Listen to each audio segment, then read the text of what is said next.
I feel like with hydrogen sulfide is we've got your basic SIBO symptoms, your diarrhea, bloating, pain that you would have with any type of SIBO. And then you've got this other group, the potential for, bladder pain, body pain, neuralgia in the extremities, things like that. In the literature, we see hydrogen sulfide, maybe even in the large intestine, being correlated with light and noise sensitivity. I can't say I've seen that very often in my patients, but I think that's likely the nerve damage issue there.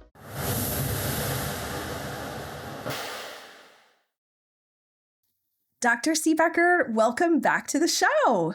Thank you so much, Jen. I'm so pleased to be here with you again.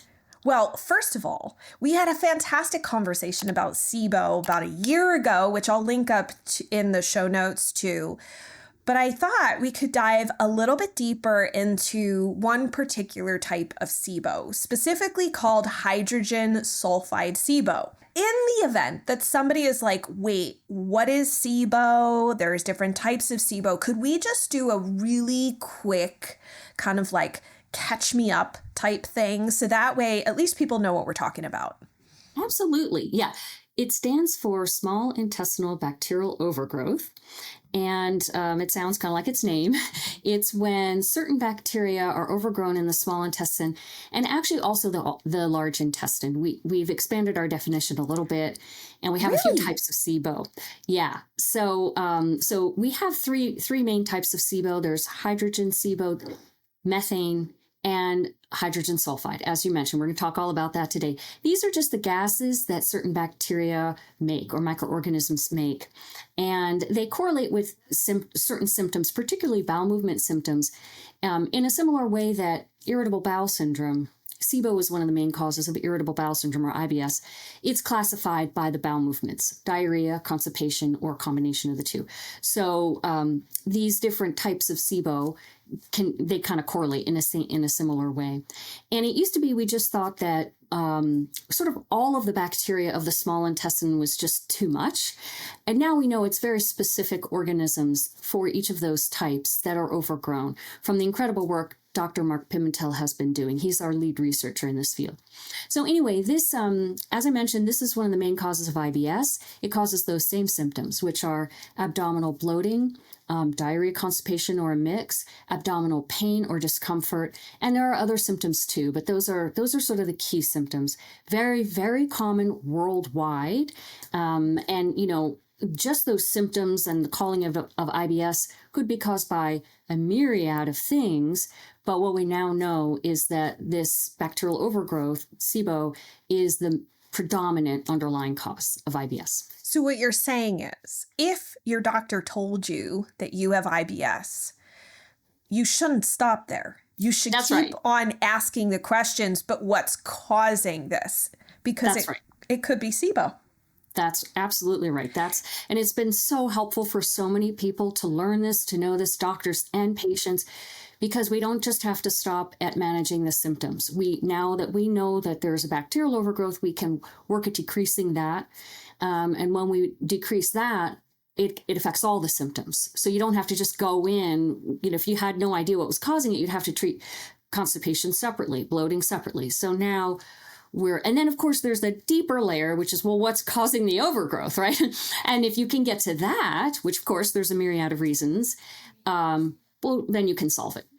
That is true. And can I just ask, because you kind of I feel like you threw a little nugget in there that I was not anticipating, of that SIBO could be also into the large intestine. So I have called that LIBO. I don't know if you call that we all started calling that a long time ago. We called it LIBO. Well, so here's what happened. The methane type of SIBO, it turns out that it's not actually bacteria that are overgrown. It's another microorganism that are called archaea. And so it just didn't fit the name of bacterial overgrowth. And then we also found out that those organisms, the predominant one is called M. smithii, Methanobrevibacter smithii.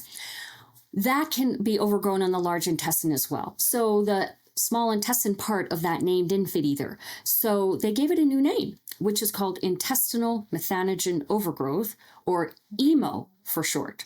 But I still just kind of call EMO. EMO, I-M-O, EMO. So I still just call it methane SIBO or SIBO, because it's hard to change one's language when you've for so long, saying it one way. True. And then the hydrogen sulfide type, is going to be our topic for today, also got a new name because we have seen that these bacteria overgrow in the large intestine and or small intestine. So it is now called intestinal sulfide overproduction. And so it's ISO, ISO. So many acronyms. And so don't worry about it. When you get all these new acronyms, all these names, it's like, it's just a factoid. You could just call it hydrogen sulfide SIBO. This episode is brought to you by my line of professional grade supplements called NutriQuel. I crafted these supplements especially for those struggling with chronic skin rash issues and base the formulations on my extensive research and clinical experience in my private practice.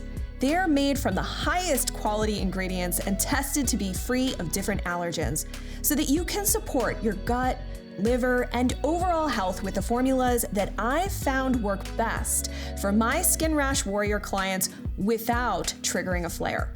I'm excited to share them with you, so check them out at quellshop.com and use the coupon code GET15OFF to get 15% off your first order.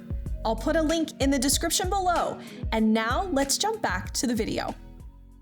So in regards to the 3 different types of gases, we have this hydrogen sulfide variation, but what makes it so different, or what sets it apart from the other 2, which are methane and hydrogen? Yeah, it's really interesting because hydrogen and methane gas is only made by bacteria and archaea, meaning humans don't make it. And so it's a little easier for us to figure this out because when we do a breath test, which is how we test for this, and we measure those gases, we know it's coming from these other organisms. But with hydrogen sulfide, humans make that gas. And actually so does a certain yeast. But humans make it, and it's beneficial for us in the proper amounts, in normal amounts. It's a sort of a reparative substance. It goes in when there's an injury, and it helps. And so, but when it's in a large amount, when it's in an excess amount, it's not good at all. And in fact, it's toxic. It's toxic to our mitochondria and our nerves. So it's a neurotoxin, actually, in large excess amounts. So, when we're doing a breath test, and we now actually have a breath test that can test this gas directly, we didn't used to. It's about the amount. It's like the amount is what matters, and we're, correlating the amount to too much or not. But it's good to know this about hydrogen sulfide because so many practitioners in particular who like to look up studies get really confused when they start going to the literature to look up about hydrogen sulfide. They'll hear something about hydrogen sulfide SIBO. They'll know it's a concern. They'll go look, and they'll start seeing all these articles talking about the benefits of hydrogen sulfide. And it really confuses people. And they're like, why are you calling it bad? Why are you trying to get rid of it? It's because it's the amount. If it's in its normal amounts, it's good. If it's in excess amounts, it's toxic. So that's the situation there. And it sounds like, well, I like to explain this to clients as the Goldilocks thing. We don't want too much porridge. We don't want too little. We need just the right amount for it to be at that therapeutic range.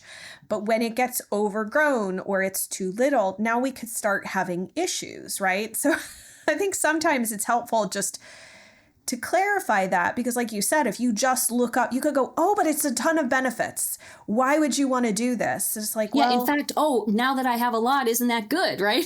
Right. But then you just have to go a little farther. And there are articles that discuss this very thing. Oh gosh, it's helpful in this amount. It's bad in this amount. So you'll find that there. And one other thing is that it's kind of interesting and helpful to know that hydrogen sulfide gas is actually made out of hydrogen, and so is methane gas. So there are, so certain bacteria will make hydrogen gas, and then other bacteria or archaea will take that hydrogen gas and turn it either into methane or hydrogen sulfide.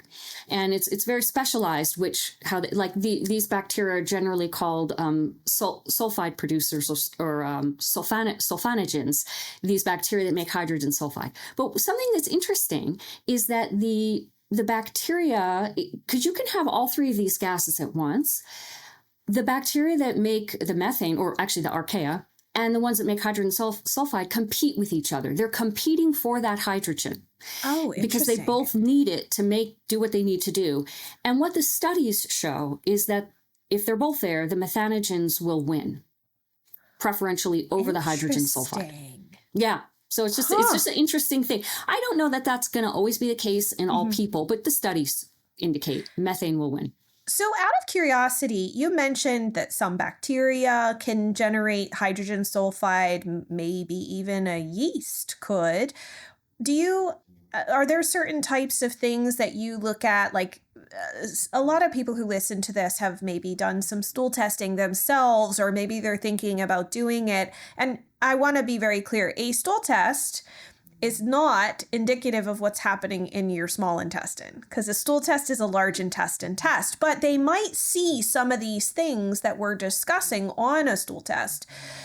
So what would be maybe are there some specific organisms that you're like, yeah, that's a hydrogen sulfide producer? Yes. And, it used to be we would always try to, educate people. You can't use a stool test to help you figure out SIBO. But now we know maybe you can for the methane and hydrogen sulfide type. Some tests are putting in the organisms. They're testing for the organisms that are overgrown. So for hydrogen sulfide, we know that in the small intestine, it's Proteus mirabilis, or mirabilis, however you want to say it, Proteus, which actually often causes urinary tract infections. And then that's the main one for the small intestine. But for the large intestine, we have Desulfovibrio piger in particular, and Fusobacterium varium.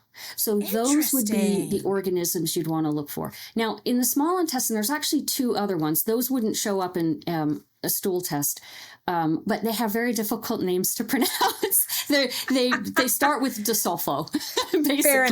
Fair enough.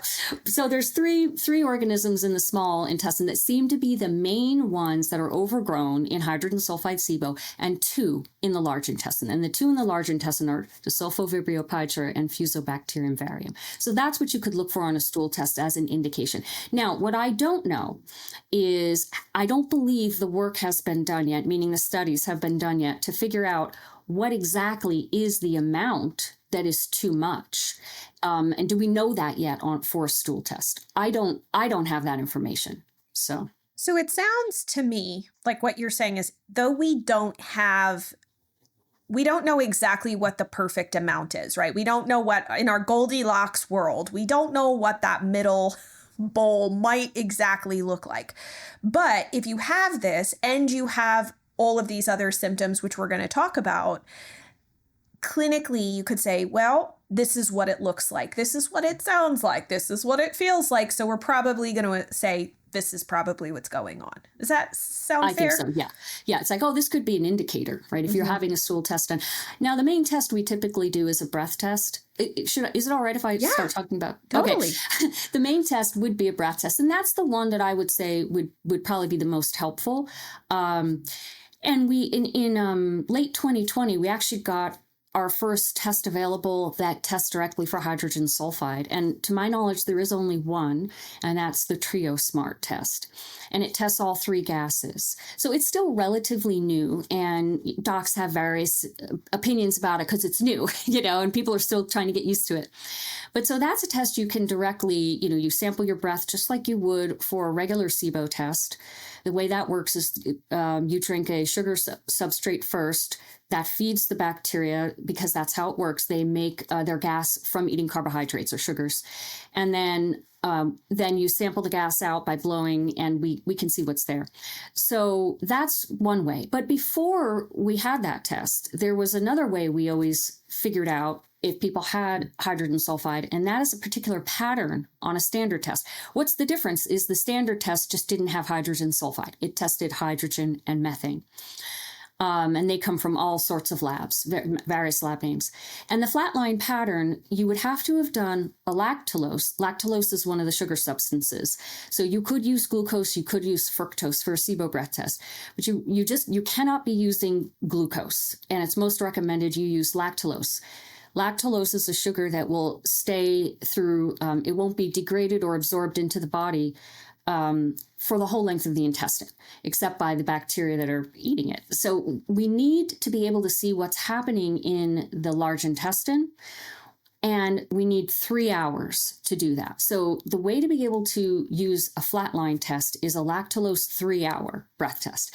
So before I just explain that, I want to say that and I know this might be technical and no, that's okay. But the Trio Smart test is a 2-hour test. Mm-hmm. And that's acceptable for hydrogen sulfide. But personally, as a practitioner, I really like to see 3 hours. And so what I would recommend, and I'll explain why in a second, but I would recommend, if you're going to do that test, sample your breath every 22 minutes, just set a timer instead of every 15 minutes, because this will stretch the test to 3 hours. And the lab will automatically adjust the lab report. You don't need to communicate with them about this. They're okay with you doing this. And the reason why is because it isn't just a yes or no test, the SIBO breath test. We use the information to help guide our treatment in various ways. If you can see how high or how severe the gas goes, this will influence what treatments you pick. And also, it allows you to get a sense of prognosis, basically how many treatment rounds you might need, because it's pretty rare for people to have a one and done where, like, just let's say 2 weeks of treatment and you're finished. You need to repeat rounds because this is an overgrowth. It's not technically an infection, and we just have to keep going until we can get it down. So, can I just want to double check. You said every 22 minutes? Yeah. And okay. Because there's 9 tubes in there. It's just, you can do it every 20 minutes if you want. But so anyway, when we see how high the gas is, we also can calculate, we can make a calculation and get a sense of how long the treatment is going to need to be. So it helps us guide our treatment. It's not just yes or no. So this is why we like 3 hours, particularly for methane, because we can really see things that are occurring more so than just in the 2 hours. But back to the flatline thing, what we're looking for there is that this would be a situation where hydrogen sulfide would be the gas that would be there, but you're not testing for that gas. You're only testing for hydrogen and methane. And so what you wind up seeing is like nothing. It's a flat line because you're not seeing any gas because it's all hydrogen sulfide, but you haven't tested for that because this test doesn't test for the original test, just only check for hydrogen and methane. The technology wasn't available. And so it looks flat. But why you need the 3rd hour is because we should always see a rise of hydrogen gas in the 3rd hour, indicating the normal microbiome that's in our large intestine. We should always see a little bit of gas there. That's normal for their, once again, it's the amount. We have an amount that's normal and an amount that's too high. And so if you just don't see any, and it looks very close to 0, that means that it's been converted to hydrogen sulfide and we just don't see it, right? See, those are the things that you don't necessarily learn in a book. You had to think about it, right? And you had to go, why is that like that? And you just see it again and again and look at the cases. And this is one of the things, when I think about how people go to ChatGPT and they're like, here's my symptoms. What do I have? And I'm like, it can't replace all of this clinical knowledge and experience and wisdom sometimes that practitioners can accumulate with experience. That's right. I love this. I mean, that's some of the stuff, and we'll talk about it at the end because you have practitioner courses, which was so amazing, and we learned the whole team learned so much from you. I'm so glad. But this kind of stuff is really helpful for people to get answers. So I wanted to make sure too, before we start talking about how to deal with it and whatnot, just the difference in some of the symptoms that people may experience, because it is different than just SIBO. And I'll tell you something else that's really interesting is we actually found that some of the symptoms I'm going to share with you that correlate with a flatline test don't necessarily correlate with just hydrogen sulfide on a Trio Smart test. It's very interesting. But before I leave testing, I want to just say something important about a flatline, which is that a flat line doesn't always mean hydrogen sulfide. And something really important to keep in mind is, for instance, if someone's on Ozempic, Mounjaro, Zepbound, those GLP-1 medicines, one of the things they're doing is slowing stomach emptying. And they can actually slow the substrate that you drank, the lactulose, let's just say, for the test, such that it isn't actually being released into the small or large intestine in the time frame of our test, so it looks like a flat line, because no sugar has been there for the bacteria to ferment. So I just wanted to put the caveat out there that a flat line isn't always hydrogen sulfide. And remember that. And then the other thing would be gastroparesis, which is a condition where the stomach isn't emptying regularly. It's slow. So don't just jump to the conclusion that it's hydrogen sulfide. Check these things first. Okay, so to the symptoms. We would expect the regular symptoms that I mentioned in SIBO. But when we talk about the bowel movement pattern, like the diarrhea type thing, the diarrhea symptom has been correlated with hydrogen sulfide quite explicitly in studies that have been done on SIBO, hydrogen sulfide SIBO, to the point where they see that the rise of gas correlates directly with the severity of diarrhea. So the higher the gas, the more severe the diarrhea is. Now, this conflicts with what we see clinically a good portion of the time. And we don't have an explanation for it yet, which is that clinically, we very often see constipation with hydrogen sulfide. And I have to say that out of all the hydrogen sulfide patients that I've had, and they were all flatline before this test came in, they all had constipation. Absolutely every single one of my flatline hydrogen sulfide patients had constipation. And then, when we even started checking with the Trio Smart test, we saw a good, at least 50% of my colleagues that I spoke to, their patients, 50% of their patients would have constipation. So we don't have an explanation, but so the way I would say it is, it could be diarrhea or constipation with hydrogen sulfide. So very strange here how we have a difference between studies and clinical. But the other things the studies have correlated hydrogen sulfide with is a sense of urgency with that diarrhea, acid reflux, and abdominal pain, visceral hypersensitivity basically, and also leaky gut. So those are the key symptoms with SIBO. Now, in the literature, we see hydrogen sulfide, maybe even in the large intestine, being correlated with light and noise sensitivity. I can't say I've seen that very often in my patients, but I think that's likely the nerve damage issue there. Bladder irritation. So now I actually want to go into what I saw all the time in my flatline hydrogen sulfide patients. Yeah, please. And so I saw so many of these. I started just writing down my patients' symptoms, and I saw a pattern. And I've had this pattern validated externally. So it isn't just me. I sent this group of symptoms over to one of the SIBO breath test lab directors, and they were able to correlate it with the flat lines that came through their lab. So these symptoms are bladder irritation, like something like we would think of interstitial cystitis. And it's very common, actually, that I saw that in my patients. And one article did theorize that it's because hydrogen sulfide has an effect on the detrusor muscle of the bladder. Probably, again, we're talking here about maybe some of the nerve issues that it could cause, or maybe the mitochondrial issues. Another one is body pain. And hydrogen sulfide, in some articles, has been theorized to be part of the cause of fibromyalgia. So I know there's a lot of work that's gone on about that, but there could be a relationship there. So this isn't like joint pain. It's more like muscle, soft tissue pain, body pain. I saw that a lot. There's very commonly, I would see tingling or numbness in the fingers, hands, toes, or feet. So extremity neuralgia, basically. Can I just ask, do you know, just because when I see that in a client, I'm worried about B12 levels. Did you ever correlate that together? Was there any relationship or just something totally that's really separate? Interesting. Now, are you worried about too high or too low? Too low. That's what I would think. Yeah. Interestingly, B12, hydroxycobalamin, what is a good supplement to take when you have hydrogen sulfide, it can decrease hydrogen sulfide. Wow. So people might actually be low in B12 who have hydrogen sulfide. So super good call there, Jen. Yeah. Like so very, out. very good there. So we're being little nerds. We're just like, let's just share all this. And then sometimes these patients would be worse from like an Epsom salt bath, that's magnesium sulfate, or sulfur foods, that sort of things.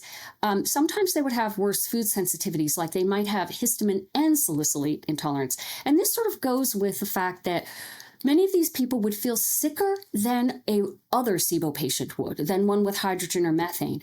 And they would sometimes report that they felt toxic. Well, this gas is toxic in large amounts. So they were sort of more sick and toxic. Now, one of the most common symptoms people think of right off the bat, and this is the last one I wanted to mention, is sulfur smelling gas, like flatulence or belching.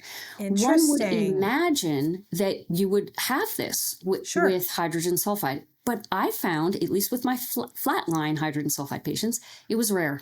So I did not see that very commonly. It sometimes can happen, but it was not like that's sort of the symptoms you think of first. Like, wouldn't that indicate it? Like that rotten egg type smell. Right. Yeah. That's exactly it. But no, that was not common. So what I feel like with hydrogen sulfide is we've got your basic SIBO symptoms, you know, your diarrhea, bloating, pain that you would have with any type of SIBO. And then you've got this other group, you know, the potential for, you know, bladder pain, body pain, neuralgia in the extremities, things like that. But what we found when we got the direct TrioSmart hydrogen sulfide testing is that group of symptoms that correlates with flatline did not correlate with people who were just positive for hydrogen sulfide on TrioSmart. It only correlated with a flatline.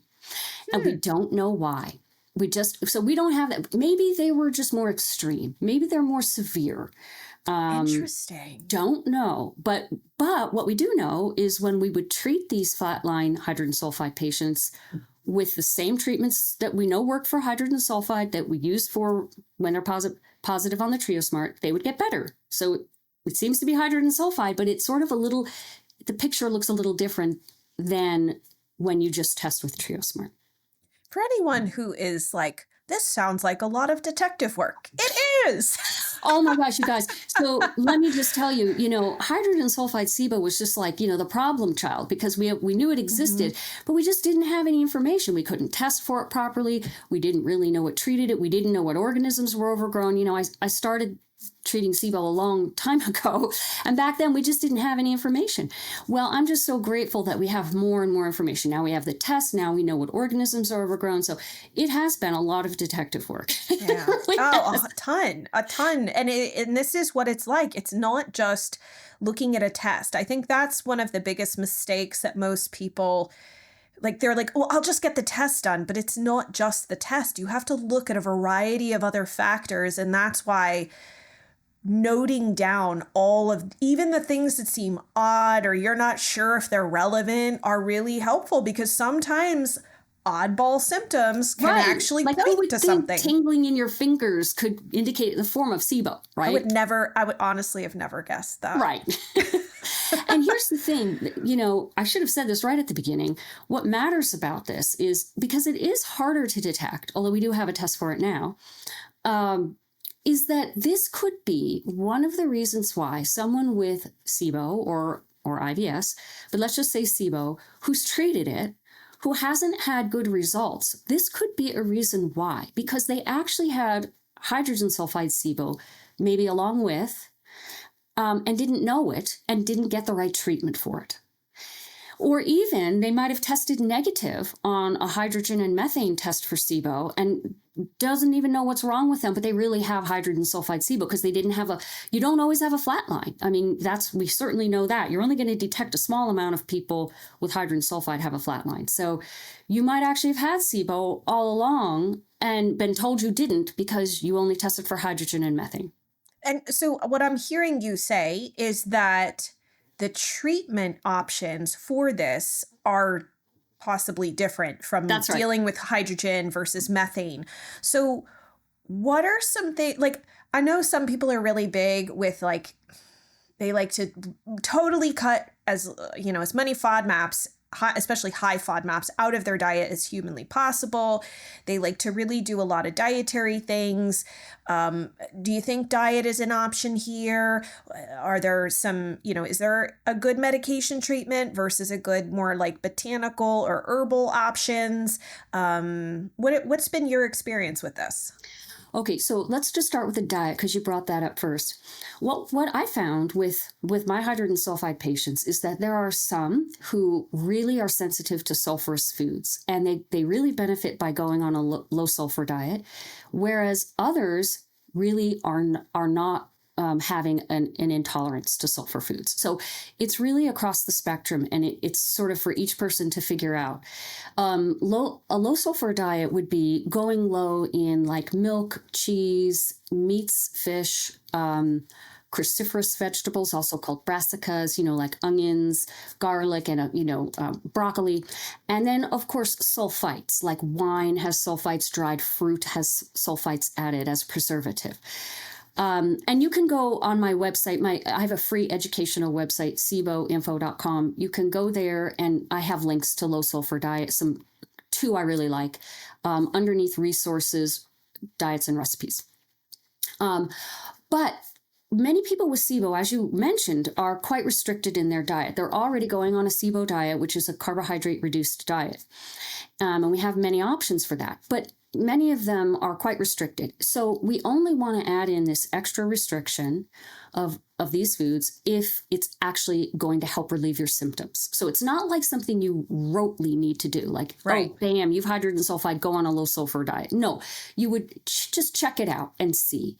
And we have studies that support that. Like we have studies that show that cruciferous vegetables really don't contribute much to the making of hydrogen sulfide gas and such in these folks. So, but then in others they do, right? It's independent, so individual. So just check it out and see if it helps you. So that's the dietary front. Oh, by the way, one other thing I just want to mention, it's fascinating, is there are some stabilizers and emulsifiers like carrageenan and polysorbate 80 that have been directly linked with increasing hydrogen sulfide. So once again, the importance of trying to avoid processed foods. Polysorbate 80 has been directly shown to increase hydrogen sulfide, like make overproduction of hydrogen sulfide. Yeah, as well as create leaky gut, and degrade mucus and do all these crazy things. I mean, it has an effect on the microbiome. That's not good. So right. A negative effect. Okay, so that's the diet piece. Now for our main way we treat SIBO is with antibacterials of some sort. And as you mentioned, we have pharmaceuticals, herbals, and then we have elemental diet. That's like a medical food product. Let's start with that one. Elemental diet is, food broken down into its most elemental components, which for protein is amino acids. And there are several sulfur amino acids like cysteine and methionine. So we were concerned that people with hydrogen sulfide wouldn't be able to do elemental diet because there's sulfur in there, and we were worried it would bother them. Well, what we found over time was that was not the case. And most people with hydrogen sulfide can tolerate the elemental diet. So that is one of the options. Now, will there be people that maybe don't tolerate it? Sure, because there's always people, no matter what type of SIBO they have, that may not tolerate a certain treatment that we give them. So there might be some, but generally that's okay. So that's one. On the more herbal front, really our two main treatments for hydrogen sulfide are bismuth, which is more of a mineral or a metal, but I'll just lump it in with herbal antibiotics, and high-dose oregano. So those are our two main options that really seem to work for hydrogen sulfide. Bismuth is an antimicrobial. It has the ability to, decrease bacteria, but also it binds hydrogen sulfide. So it binds it and takes that out of the body. So what is bismuth and where do you get it? Well, everybody knows Pepto-Bismol. Mm-hmm. So over the counter, you could have that. Pepto-Bismol, no matter what form it's in, though, has sugar alcohols in it, even swallowable capsules. Crazy. Why do they do that? I could understand it in a chewable to sweeten it, but sugar alcohols can bother people's symptoms. However, there's only a small amount in a little tiny pill, so it might not bother you. But an alternative would be kaopectate. That also is bismuth. So, and every drugstore has its own generic version of a bismuth. And you need about 2,000 milligrams in a day. So just, whatever amount of pills that would equal. That's what the studies show, and we show that as well. And you split that over the course of the day. Yeah, you can get 3 times a day, 2 times a day. Yeah. We also have bismethiol, which is Dr. Paul Anderson, wonderful naturopath, created these anti-biofilm formulas that are called bismethiol formulas. And these also seem to be tolerated well and work for hydrogen sulfide. So he has an over-the-counter one. It's by Priority 1. It's called Biofilm Phase 2 Advanced.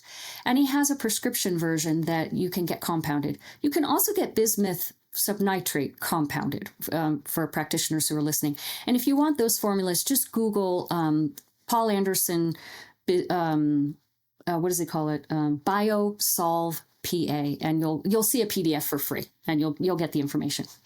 So that's bismuth. Now, high dose oregano is very interesting here. Why not regular oregano? Well, what happened was a colleague of mine had a patient who had hydrogen sulfide, and he just decided to do this old protocol that was sort of like an old chiropractic protocol for Blastocystis hominis parasite of this high dose oregano. And he did it for his hydrogen sulfide SIBO on his own, and it worked. And he told us about it. That's how we found out about it. Thank you. And we tried it in other patients, and it worked.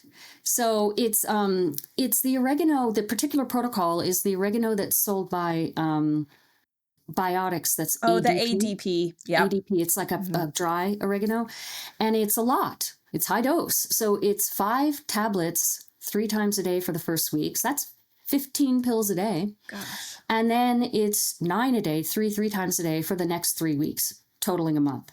And that works very well. So you could do these by themselves, you could do them together, or you could take them and add them to any other SIBO treatment regimen, any other SIBO herbs, any other antibiotics. So let me just finish with the antibiotics. What a lot of my colleagues did was they just used what we normally use, rifaximin, neomycin, metronidazole, and they had success. And it turns out in the literature, all of those have been studied for hydrogen sulfide and shown to have effect. However, I had 0 effect with any of those. Wow. I never once had them work. And which is why I went searching to find something else, which is when I found the article on bismuth, began using it, and then began teaching about that. And then, of course, the oregano came. So those are hit or miss. But what has shown to be even better, more effective in literature is nitazoxanide, which is known as Alinea.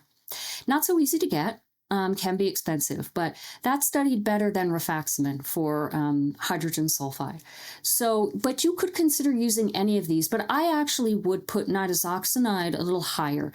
So almost more like bismuth or oregano. If you're going to use rifaximin, consider adding nitazoxanide. If you're going to use neomycin or metronidazole, consider adding nitazoxanide. And there are some other antibiotics that studied well, but they have a lot more side effects, so I won't mention them. Wow, it's so interesting. This is just like its own little beast, Each type of SIBO has its own way that it's treated. And do we have time for me to mention a few supportive items? Sure. Absolutely. Okay, because I would be remiss if I did not mention molybdenum. Molybdenum is helpful in sulfur detoxification pathways, and it's very helpful for the symptomatic relief in people who have hydrogen sulfide, SIBO. So typically you take, probably around 500 micrograms, maybe as much as 1,000 micrograms in a day, and really, really helpful. And we mentioned B12, hydroxycobalamin, and also butyrate. Hydrogen sulfide can decrease butyrate production, and that's a short-chain fatty acid in our large intestine. It's very important for our intestinal health. You could consider supplementing with that.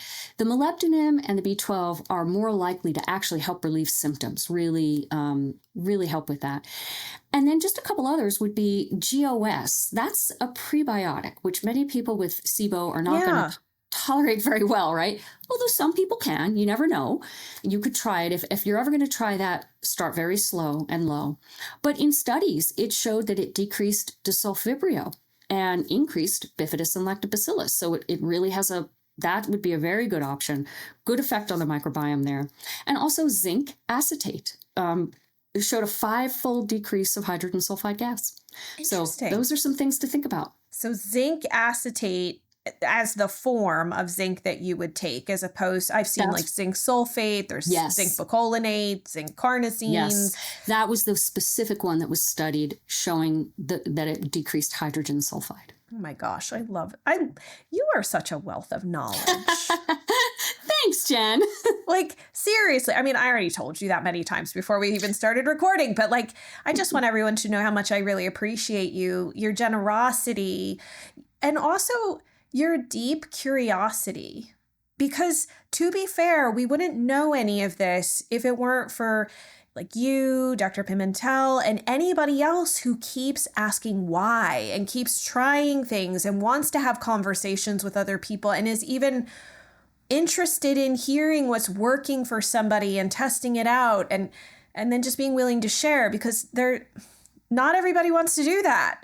You know, they just want what's the protocol and they move on, even though they don't really understand why it might work, when it might work. You're really digging into things. And I love that about the way that you think. Well, thank you. I'll tell you what, though. Look, if somebody just wants a protocol, I don't blame them. That's great so long as it works. Yeah. But the trouble is, so often that's not enough. And we need more information because these things don't always work. Yeah, and just one quick question, and I think this might help with the testing. Like, do you think, and we were talking about this kind of beforehand, looking at the GI tract from the 2,000-foot view, do you think it's a good idea if somebody suspects they have SIBO to look at maybe a stool test and a breath test so that you really kind of know what's happening throughout the GI tract rather than just fixating on one section? Oh gosh, yes. I mean, I always recommend getting both. That's like pretty much the basic way to start when someone has GI symptoms. Get a breath test and a stool test. And then you get at least you're getting an overall sense of things. There's more that could be done. I mean, you could also get a parasite test, which you and I were talking about before, because not all stool tests are so good at finding parasites. But if you could just start with your basic comprehensive stool test, a functional medicine stool test, and a SIBO breath test. Yeah, would be a good way to go. Oh my goodness. Thank you so much for joining us. You're so welcome. Thanks for having me. Well, so you have your website where people can go and look up information that's more a little patient oriented, it sounds like. And then you have practitioner. I honestly made it for doctors, believe it or not, but it's for both. Okay. So we'll link up to that. And then you also have practitioner courses as well. And patient courses. And patient courses. Okay, so we will make sure to link to all of those because I want people to be able to have access to those. If they want to go through them and you're really interested in diving into this, you have these, I went through the practitioner course, my team did, and we were just like, oh my gosh, we learned so much. So we really appreciate the energy that you have applied to making such a concise resource that really helps troubleshoot. Because this is not like, oh, you do this one thing, right? Everybody wants the one thing. It's not one thing. There's things to consider. I wish it was. I know. It would make it our lives so much easier, right? Yes, thank you. I would love anyone who wants to learn more to come to my courses. And of course, I have interaction with my courses with Q&As and such. It'd be wonderful to have you. And you also have a YouTube channel as well? Yep, I have a YouTube channel, and that's pretty much all I do for social media. Well, we will link to all of that. So if people are interested, they can find you. But Allison, thank you so much for your time. I appreciate your dedication to this topic. And of course, I hope you will come back and join us again. Of course. Thank you so much, Jen. If you enjoyed this video, you need to tune in to this video next. Then make sure to hit the subscribe button so you get notified as soon as a new episode drops. I'm excited to see you there and dive deeper with you on your skin healing journey.